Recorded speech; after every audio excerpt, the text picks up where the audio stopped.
Shalom. Welcome to the next video in our series on how to make your Seder meaningful and joyous this year, however you're celebrating. And we are in the midst of talking about Maggid, the part of the Seder in which we retell the story of the Exodus. And we're spending two videos on this because it really is the heart and soul of the Seder, the most significant part of the Seder. Maggid looks like a mass of material that doesn't seem to follow a particular order, a Seder, and just seems to be a lot of things spilled on the page. It's hard to make heads or tails of it, which is why many people either just kind of speed read through it or ignore it altogether. But there's actually method to the madness. The method is not, as you might imagine, telling methodically the story of the Seder. Rather, what we have in Maggid are prompts for us to talk about and tell the story of the Seder and think about its meaning for us. But its structure is actually pretty discernible if you look carefully. Each part of Maggid, and there are several parts of Maggid, each of them start with a series of questions or a question. And those are questions that you can read as they are, or you can come up with your own questions.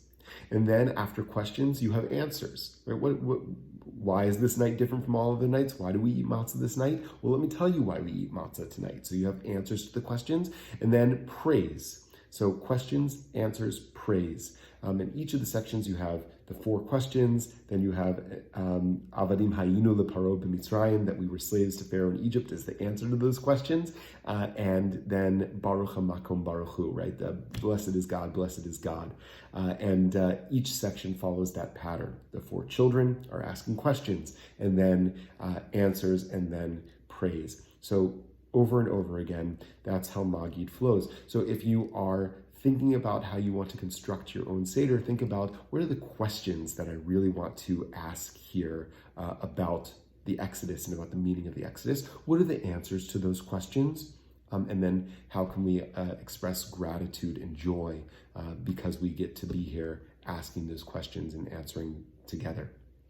And indeed, in my new book, 30 Days of Liberation, I talk about this issue about questions of the Seder.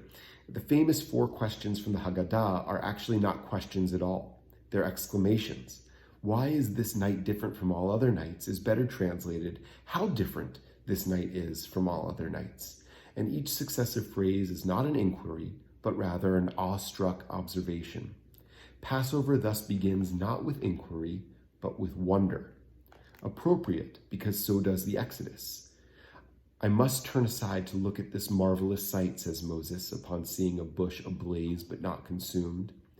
Heschel wrote, wonder rather than doubt is the root of all knowledge. It's also the root of liberation. Only when we are awake and aware, only when we embrace our not knowing and take nothing for granted, can we truly be free to the possibilities of being.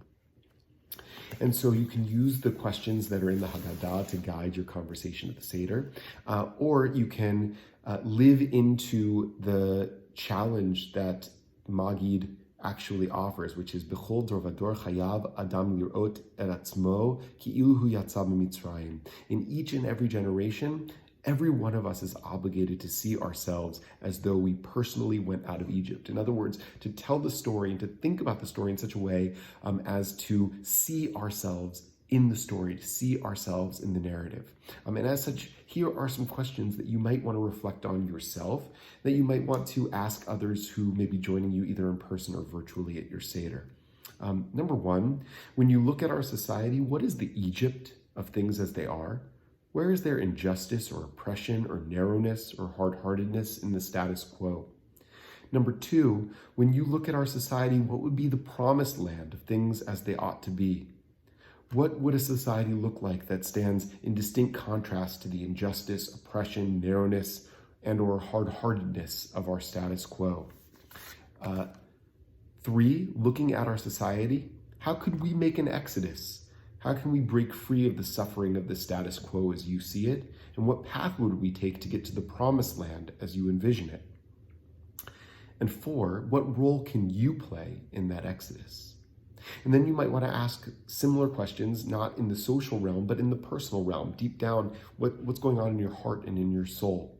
So looking at your life, what is the Egypt of things as they are? Where is there suffering or struggle, constriction, fear, or despair in your status quo? When you look at your life, what would be the promised land of things as they ought to be? What would a life look like that stands in distinct contrast to the suffering, struggle, constriction, fear, or despair in your status quo? 3, looking at your life, how could you make an exodus? How could you break free of the undesirable aspects of your status quo as you see it? What path would you take to get to your promised land as you envision it? And finally, what role can you play in that personal exodus? The essence of the Seder, friends, is to tell the story of Passover, but to do it in such a way that we can see ourselves in the story. So I encourage you to use these questions, to use your questions at the Seder as a way of seeing yourself and reading yourself into the story of the Exodus so that you can be, and we can all be, truly liberated this year. Shalom.